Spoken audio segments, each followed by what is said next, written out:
Hello दोस्तों, कोया trans नमस्कार। मैं दीवान सिंह। मैं आपको बताना चाहूँगा कि अभी जो माननीय सुप्रीम कोर्ट में 3 लिस्ट मांगी हैं और तीनों की तीनों लिस्ट अलग अलग समय की हैं और उसमें कोर्ट ने माना कि अनेक्चर को इम्प्लीमेंट नहीं किया है। अब अनेक्चर को यदि इम्प्लीमेंट करना है तो पहले उस अनेक्चर की स्टडी करनी होगी। जो कोर्ट ने जो लिस्ट मांगी है और जो डेट वहाँ पे दी हैं उनको बहुत ही गहराई से स्टडी करने की ज़रूरत है। मेरे सामने ये मैंने अनेक्चर 1 जो है इसका क्लॉज 1 और क्लॉज 2 मैंने यहाँ लगा रखा है। इसका 2 बार अपडेशन हुआ है, 1/1/1986 से लेकर के 31/10/1987 तक। इन लोगों का अपडेशन कैसे होगा, यहाँ इसका सिस्टम दे रखा है। और ये जो इनका अपडेशन होगा वो होगा कब? Basic pension as on 1/11/1993। शायद ये चीज़ कहीं से मिसिंग है और ये कोर्ट के सामने लाई भी नहीं गई। ऊपर से ऐसा लगता है कि 1/11/1986 से लेकर के 31/10/1987 तक 1992 तक ही इनका वो हुआ है, लेकिन ये तो आगे निकल गया। 92 से ये 93 पहुंच गया। यानी जब हमारा बेस सेटलमेंट हुआ था 31/10/1993 को, उस समय के बाद तक का ये यहाँ आपका अपडेशन है। अब जब इस अपडेशन को देखेंगे हम, पहले तो हम देख लें सब है क्या, कि वास्तव में अपडेशन हुआ नहीं हुआ। वो कहते हैं 50% of the first 1000 of the average emolument reckonable pension. मतलब आपके जो इमोल्यूमेंट्स हैं रेकनेबल हैं 10 महीने के, उनका 1000 का 50%, 45% 500 का और आगे का 40%। ये टेपरिंग डीए है। ये टेपरिंग डीए निकाल रहे हैं।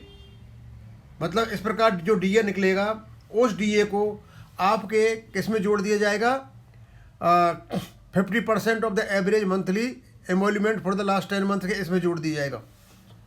यानी जो लास्ट 10 मंथ्स के जो आपका एवरेज बनता है उसमें आपका डीए जोड़ दिया जाएगा। और डीए जब जुड़ गया बेसिक पे में, यानी अपडेशन हो गया। मैं इतना सही प्रूफ चाहिए। और ये जो अपडेशन होगा ये कब का होगा? 1/11/1993 का होगा।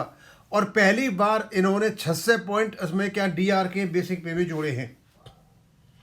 क्लियर कट इसमें प्रूफ है कि यहाँ अपडेशन हुआ है और 600 अंक इसके बेसिक पे में जुड़े हैं।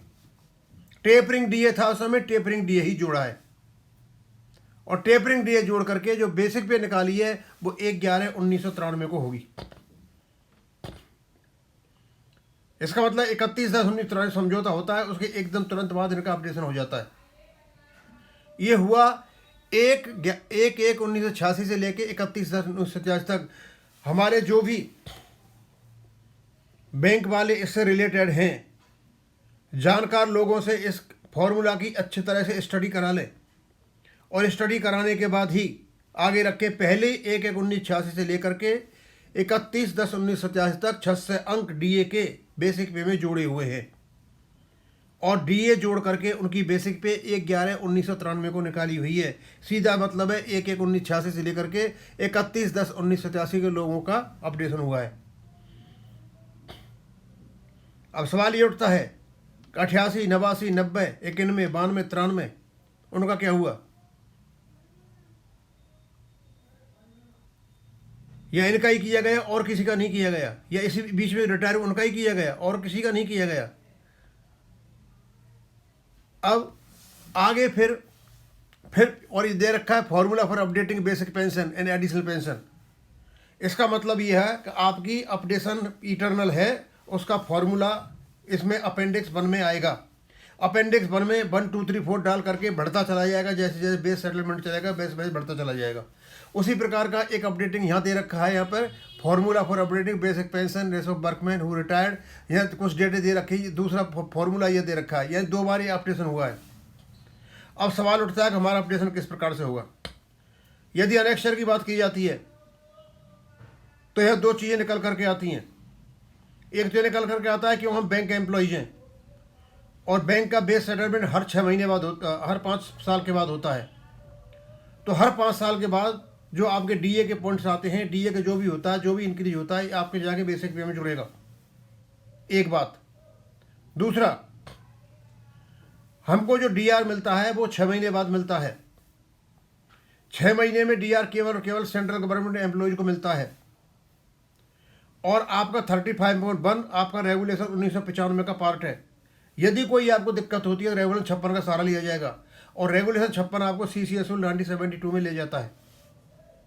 इसका मतलब सीधा साधा है, 2 फॉर्मूले लगाओ, या तो लगाओ बैंक बेस सेटलमेंट का फॉर्मूला लगाओ और या सेंट्रल गवर्नमेंट वाला फॉर्मूला लगाओ। इससे अपडेशन होगा हमारे अनेक्शर का। 2 अनेक्शर, हमारा अनेक्शर इस प्रकार अपडेशन करा रहा है। तीसरा फॉर्मूला हमारा केवल और केवल आउट ऑफ कोर्ट सेटलमेंट का है और वो है आपका RBI फॉर्मूला, वो 10% वाला, जिसको RBI वाले भी मतलब उपयुक्त नहीं मानते।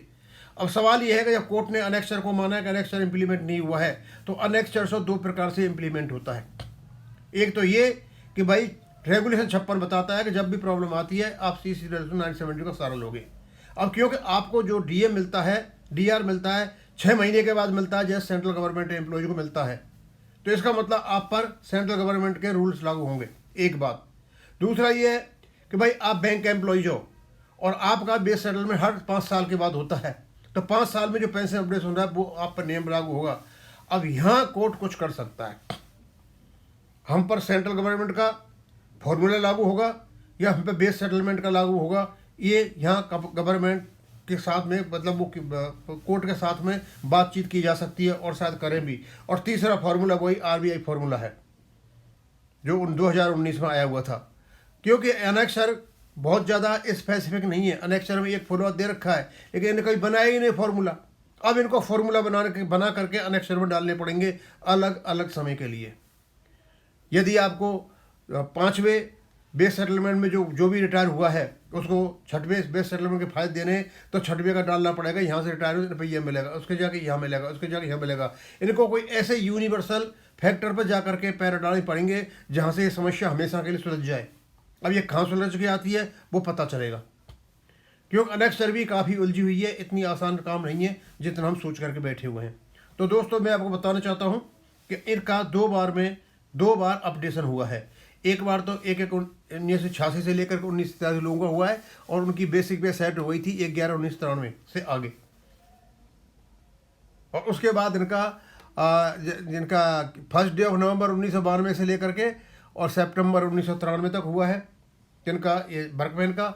और ऑफिसर्स का हुआ है 1 जुलाई 1993 से लेकर के और 1 मई 1994 तक। शायद इनके जो बेसिक जो सेटलमेंट वगैरह होंगे वो लेट वगैरह आए होंगे, शायद उनसे कहीं रिलेटेड है इसका। उसकी पूरी कहानी मुझे पता नहीं है, लेकिन डेट अलग अलग दे रखी है। ऊपर हमारी डेट 1 दे रखी है और 2 डेट दे रखी है। अपडेशन 2 बार हुआ है। ये आपका बैंक ऑफ इंडिया का पेंशन रेगुलेशन बताता है। अब यहाँ पर तो कोई बहुत ज़्यादा एक्सपर्ट व्यक्ति होगा वही बता सकता है उस समय क्या हुआ था क्या नहीं हुआ था। अब इसका कैलकुलेशन तो मेरे ख्याल में ये एवी पार्क है और आपने दूसरे लोग भी पढ़े हुए हैं वो बता पाएंगे। हमारे पास 3 विकल्प हैं। पहला विकल्प तो ये है कि हमारा अनेक्शर है। अनेक्शर में हम बैंक एम्प्लॉयज हैं, जैसे बेस सेटलमेंट होता है उसका जो बेनिफिट है अपडेशन के रूप में हमें जाना चाहिए, मल्टीप्लिकेशन फैक्टर बैंक निकालेंगे। दूसरा ये है आपके 35/1 को लागू करने के लिए आपको रेगुलेशन 56 का सहारा लेना पड़ेगा। वो आपको CCSU 1972 में ले जाते हैं। वहाँ जो वृद्धि हो रही है अपडेट वो आपको देनी पड़ेगी, क्योंकि आपको DR जो मिलता है हर 6 महीने बाद मिलता है केंद्रीय कर्मचारियों के अनुसार। यदि इन दोनों से इलेक्शन नहीं मिलता और कोई प्रॉब्लम आती है, कोई दिक्कत होती है, तो इनके पास एक ही विकल्प रह जाता है और वो है इनका आउट ऑफ कोर्ट सेटलमेंट। कोई रास्ता निकालने वाला मैटर, रास्ता केवल और केवल निकाल सकते हैं ये RBI फॉर्मूला से और कुछ नहीं है। और उसके बाद इसको रेगुलर कर दी जाए, जैसे अभी RBI का रेगुलर हुआ है 1/11/2022 से। एक रास्ता ये है, क्योंकि काफ़ी उलझा हुआ मैटर है और अपडेशन तो क्लियर है, अपडेशन को तो कोई रोक नहीं सकता। अब अपडेशन होगा कैसे ये पता चलेगा बाद में। इसको मैं यहीं ख़त्म करूँगा। थैंक यू, धन्यवाद। और हम आपके लिए ये सारी चीज़ें लाते रहेंगे और ये सारी चीज़ें आपको हम बताते रहेंगे। थैंक यू, धन्यवाद।